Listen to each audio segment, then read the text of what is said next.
Voilà, il est 8h40 sur Studio Qualitas. C'est l'heure d'accueillir dans ce studio le docteur Daniel Guggenheim, comme chaque mercredi, fidèle au poste pour sa chronique économique. Alors, docteur Daniel Guggenheim, bonjour. Bonjour. Alors, nous allons, bien entendu, on ne peut pas ne pas en parler de cette épidémie de coronavirus et de ses répercussions. Alors, on ne va pas parler de l'impact économique mondial. On en a parlé hier avec notre ami Daniel Habert, qui est un spécialiste de la Chine. Mais je voudrais qu'on en parle un peu, au moins, sur le plan israélien. Est-ce que cela risque d'avoir un impact économique sur le marché israélien ?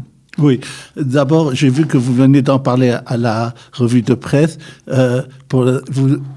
Je pense que vous avez dit ce qu'il faut dire, c'est qu'il faut de la prudence pour l'instant, c'est-à-dire qu'il n'y a pas de cas encore en Israël, mais on ne sait pas comment ça va se passer. Mais je ne sais pas si vous l'avez dit par ailleurs, qu'il y a des guérisons déjà dans le monde, des gens qui ont été guéris. Et donc, à partir du moment où ils peuvent guérir des gens, ça devient comme une maladie normale. Oui. Et donc, il faut être très prudent pour l'instant. Mais voyons premièrement les premières réactions sur la vie quotidienne des gens en Israël. Le ministère de la Santé, je ne sais pas si vous l'avez dit, a sorti une ordonnance en disant la chose suivante. Quelqu'un qui revient de Chine, qui est touriste, qui travaille pour un Israélien qui vient en Chine et qui est revenu parce qu'il a terminé ce qu'il devait faire en Chine. Il ne peut pas sortir de sa maison. Et dès qu'il arrive à l'aéroport, directement, il doit rentrer chez lui et rester au moins 2 semaines. 2 semaines. Maintenant, imaginez un salarié... Alors là, je vous pose tout de suite une question. Comment peut-on contrôler que les Israéliens qui reviennent de Chine restent 2 semaines dans leur maison ? C'est difficile à... D'abord, vous avez raison. Mais ce que le ministère de la Santé a fait, surtout pour les gens qui travaillent, pour pouvoir donner une incitation à rester à la maison, il leur a dit comme ça, c'est le salarié qui restera à la maison pendant 2 semaines, nous lui augmenterons de façon automatique, sans besoin, sur une simple déclaration, les jours de maladie qu'il a le droit d'avoir. C'est-à-dire que ça sera considéré comme des jours de maladie. Oui. Et donc, vous savez qu'il y a, ça dépend des endroits. Dans le secteur public, c'est 30 jours par an. Dans le secteur privé, c'est la moitié, que vous avez le droit de être absent pour des raisons maladie. Et donc, à partir de ce moment-là, eux, ils disent, ça va pas aller sur vos jours de... donc, il suffirait, par exemple, de présenter un billet d'avion prouvant que vous veniez de Chine pour dire 15 jours de petites vacances, quoi. Oui, exactement. Le seul Parce problème... en fait, pour l'instant, personne n'est pas là, fort heureusement. Oui. Le seul problème qu'on m'a demandé hier, et j'ai pas réussi à vérifier, est l'employeur. C'est-à-dire, l'employeur, je ne sais pas si... S'il accepte, oui. Non, il se acceptera, mais comment il va t'indemniser, lui, si son employé ne peut pas venir pendant 2 semaines travailler? Et si c'est pas le secteur public, c'est un problème.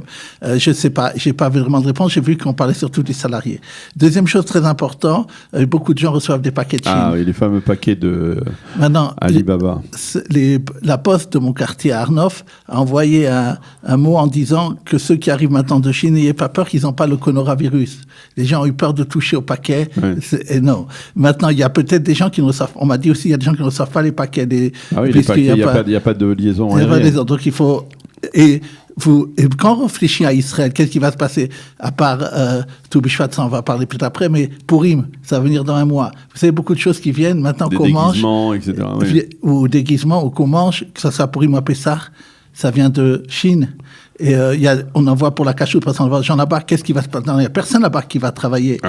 Qu'est-ce qui va se passer? Même si ça se résout, il y aura peut-être un problème. On ne sait pas encore, en Israël, point de vue de ce qui va se passer, point de vue des prix, ou je ne sais pas. On espère qu'à cause de ça, quelqu'un a dit hier, que la Banque d'Israël baisserait peut-être en 2e trimestre son taux d'intérêt, on verra. Ouais. En tout cas, je le soulignais tout à l'heure dans le premier journal d'information, une des spécialistes, une des plus hautes fonctionnaires de l'Organisation mondiale de la santé, qui est israélienne, a souligné que l'État d'Israël avait pris les mesures adéquates qui s'imposaient pour juguler en tout cas une possibilité de virus ici en Israël, et que du côté de l'Organisation mondiale de la santé, on fait confiance, on va dire, au professionnalisme des Israéliens. Très important que vous dites, parce que ils se sont plaints aussi dans le ministère de la Santé d'avoir des réactions, je ne sais pas si vous en avez parlé, racistes. Il y a des gens qui voient des Chinois dans la rue, ils leur demandent est-ce que vous êtes venu maintenant de Chine, est-ce que tu as bien vérifié? Il peut y avoir des gens qui ne sont pas chinois qui ont le maladie aussi. Il y a des Chinois, il y a des habitants qui sont chinois qui vivent ici en Israël. Pas de raison de les sanctionner rien que pour cela. Alors voilà, ça c'est le premier sujet, bien entendu incontournable, que nous voulions évoquer ce matin avec vous. Le second, il se rapporte à la Compagnie nationale d'électricité. qui aurait, d'une certaine manière, falsifié, on va dire, des factures d'électricité et qui aurait présenté ces factures sans avoir vérifié les compteurs. Voilà. Comment c'est possible ? Ça. Il faut falsifier un peu dur.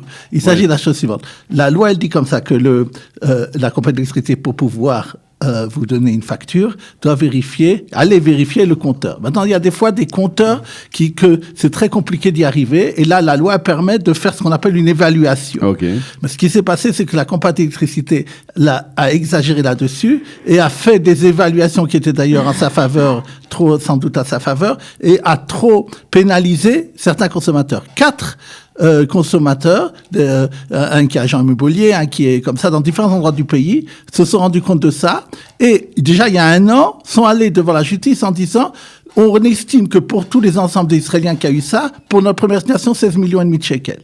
Et nous voulons donc faire ce qu'on appelle en Israël via Yitzugit, c'est-à-dire une plainte qui représente tout le monde, ça donne beaucoup d'argent aux avocats, et aussi ça donne après, on en a parlé souvent pour Tnuva ici et d'autres endroits, ça donne pour les consommateurs après de l'argent qu'ils reçoivent, pour avoir été pénalisés en plus. Alors, ce qui s'est passé cette semaine, c'est que la justice a dit, vous avez raison, la première chose, vous avez raison, il faut étudier le cas. Ils ont demandé maintenant à la compagnie d'électricité de fournir les chiffres qui, à votre avis, combien vous avez dépassé pour les gens. Et ça sera la deuxième partie, il faudra voir, ça va durer un certain temps, mais c'est important. Ce qui est très important de dire, c'est déjà que ça a eu comme réaction de faire positive, ils ont noté ces gens-là, c'est que ces 4 personnes, en tout cas, n'ont pas eu de nouveau des estimations, et d'ailleurs c'est marqué sur votre facture, c'est marqué si c'est estimé ou si c'est vu. Okay. Quand c'est estimé, c'est indiqué vérifié. Et dans ce cas-là, ils ont dit que chez eux, en tout cas, ça a disparu. Ils sont vraiment allés voir. Okay. Donc, on espère, en tout cas, ça a une première conséquence très importante, c'est que la compagnie d'électricité vérifie sur place. C'est déjà ça. Alors, je voudrais qu'on parle d'un cas. Alors, c'est un cas particulier, mais comme il s'agit d'un cas qui concerne des Olim Hadashim de France, eh bien, il faudrait peut-être s'y arrêter et nous expliquer un peu ce qui s'est passé. Une banque, alors vous ne dites pas laquelle, et peut-être nous n'allons pas développer cela, aurait fait des opérations de change dans le compte d'une Ola Hadasha francophone, et sans en avoir obtenu l'autorisation. Comment quelque chose comme cela est-il possible ? Oui, effectivement. Je rappelle qu'il existe... Est-ce que c'est un cas d'abord qui vous a été soumis par justement une Ola Hadasha, ou alors c'est quelque chose que vous avez lu dans la presse ? Non, justement, c'est ça que je voulais dire. Il existe, à part la radio Kalita qui est très importante, il y a, souvent on en parle ici, je crois que c'est important de dire Kalitime, qui est une association de bénévoles. Vous contribuez d'ailleurs. Oui, et qui donne des cours. J'ai vu faire plein de choses pour aider les francophones. Effectivement. Et ils parlent, des fois ils ont une émission hebdomadaire où ils présentent. Ils ont une émission ici, bien entendu. Et il donne à chaque personne, ça peut être un avocat, ça peut être un financier, des gens qui ont eu des problèmes, et bénévolement, on essaye de les aider. Et ça a une grande importance, je pense, parce que si une banque ou n'importe qui voit qu'on commence à faire des choses là-dessus, ça peut changer pour tout le monde. Et le cas qui m'a été présenté hier, je suis très prudent d'abord, bien sûr, je ne donne pas le nom de la banque, j'ai vu les papiers, mais je n'ai pas encore parlé avec la banque, m'a été présenté d'une Ola Hadasha, ce qui est important, c'est d'un certain âge, c'est-à-dire que, vous voyez, au-dessus de 80 ans, que apparemment elle a été abusée, que apparemment la banque a fait des opérations de change d'euros qu'elle recevait, vous savez, pour les retraites, beaucoup reçoivent des retraites en shekels, et après, je crois, du shekel en euros, tout ça pour avoir apparemment des agios pour commission. D'abord, c'est très grave. Et ce que je dis aux gens aussi, comme ça, quand vous donnez... Alors, attendez, je vous arrête tout de suite. Dans le cas précis, peut-être qu'il vaudrait mieux dire le nom de la banque. Parce que non, parce que je n'ai pas... Vous n'avez pas eu l'occasion de vérifier jusqu'au bout. Voilà, c'est ça. Je ne veux pas, c'est très grave, je veux pas. Je veux d'abord, je dois, depuis votre bureau, y aller voir la personne et voir bien. J'ai eu les papiers, mais je n'ai pas parlé encore aux gens. Il faut vérifier, on en reparlera. Et on en reparlera. Si effectivement c'est un cas, c'est quelque chose qu'il faut soumettre en tout cas à la banque elle-même, mais voir pourquoi elle se livre à ce genre d'opération. Il faut savoir 2 choses. D'abord, qu'on peut, que sachez comme ça, on ne peut pas faire une opération sur votre compte sauf si vous avez signé quelque chose, ou bien si on vous a parlé et que vous avez été enregistré. Apparemment, on a dit à cette personne, vous avez, on l'a fait, vous n'avez pas donné d'ordre. on peut pas faire, il faut le savoir, cette chose-là. Et je demande aux enfants de personnes qui arrivent en Israël, qui ont l'Imra Hashim ou de la famille, d'aller avec eux à la banque et de bien vérifier que ça ne risque pas ces choses sociales, qu'on n'ait pas oublié. C'est très, très important de le dire. Et de toute façon, il faut savoir qu'on n'en a pas parlé. Il y a eu un rapport chaque année des plaintes sur les banques et 30% sont justifiées. Il y a des plaintes justifiées. Alors, on va parler maintenant de capteurs solaires. Hein. C'est une industrie qui est très importante aussi en Israël, qui essaye de se développer. Alors, je ne sais pas si vraiment elle se développe ou elle n'est pas entravée dans son développement, mais en tout cas, il y a les fameux capteurs solaires pour chauffer l'eau, avec qui pourraient adopter la même technologie que l'air conditionné. Oui. Alors, c'est-à-dire, c'est les Dudei Shemesh, les fameux Dudei Shemesh qui pourraient... alors, expliquez-nous, parce que là, c'est trop technique pour nous. On en a déjà parlé dans une précédente chronique, que maintenant, tous les nouveaux appartements devront avoir des Dudei Shemesh en hébreu, c'est-à-dire des capteurs solaires pour chauffer l'eau qui sont favorables à l'environnement, qui sont prendre peu d'énergie et le minimum.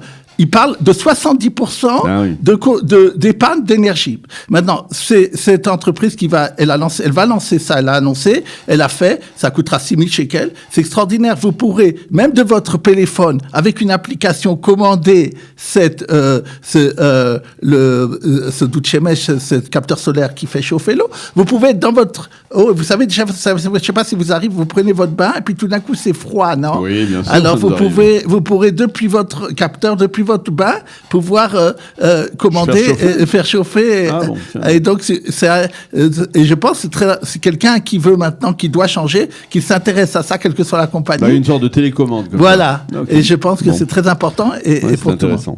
Eh bien, nous allons terminer cette chronique puisque la fête de Tobi Shvat approche et que c'est le renouveau, on va dire, de la nature, le début du renouveau de la nature.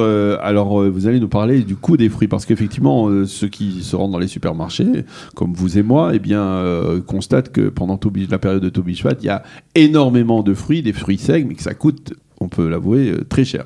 Moi, surtout, je voulais parler des statistiques au niveau, pas des coûts, mais au niveau de ce qui est produit. C'est-à-dire, le ministère de l'Agriculteur et les chefs des agriculteurs ont publié toujours avant Tobi Shvat la chose suivante.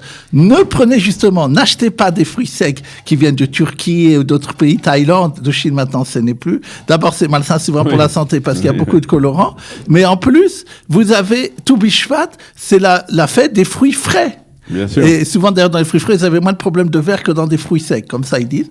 Mais en plus de ça, et alors, ils publient le nombre, toujours au Tobi Shvat, comme c'est l'année des fruits, et on publie des chiffres généraux sur ce qui se passe au niveau et c'est très intéressant. D'abord, par ménage, par mois, vous dépensez 140 shekels pour les fruits. Alors, bien que effectivement, c'est vrai que les fraises sont chères en ce moment, mais apparemment... elles ont baissé, je vous rappelle. Ils ont baissé, mais... donc ça, c'est une première chose. Deuxième chose, par personne, on fait 8,3 kilos de fruits. Je ne sais pas, c'était pas précisé par les statistiques, c'est par mois ou par an. 8 kilos par mois. Moi, je pense par mois. Qu'est-ce que vous dites? Par mois. Par mois, par personne. Je que ça soit par an, c'est pas beaucoup par an. Maintenant, de toute l'agriculture, vous savez, il y a aussi des légumes et tout ça. Combien c'est les fruits? Ils disent 23%. Quel, à votre avis, le fruit qui est le plus en Israël? Alors, c'est 7 milliards de shekels, c'est énorme. Quel, à votre avis, le fruit qui est le plus consommé? Oui. Le plus consommé. Ou le plus produit? L'orange. Avocat. L'avocat. Avocat, c'est 23%. Après, l'avocat plus que l'orange, parce que l'avocat coûte cher, il faut bien l'avouer. Et en plus, l'avocat, on n'en trouve pas pendant toute l'année.